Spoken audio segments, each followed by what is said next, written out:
the success to your investment is dependent on your property management, how well you manage your building. Like you said, you can only maximize the income so much, but if you can reduce your expenses, that is the key. That is the very, very important key into having a successful investment, is managing your expenses and having a great property management team.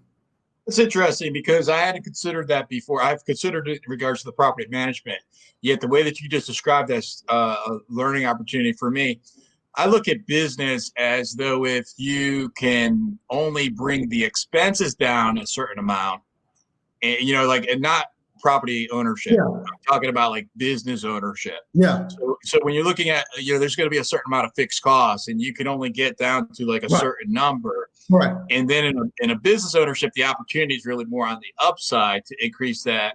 And what I hear you saying is, yeah, of course you want to increase that upside of it. Yet there's going to be a building's only going to be able to get what that building demands. Once you could be so creative and maybe put it in a reuse, but the real opportunity is to keep those expenses under control. Is that what I understand you saying? Yeah, pretty much. And like I said, it depends. This is general terms. Of course, it's depending on strategy, project, building.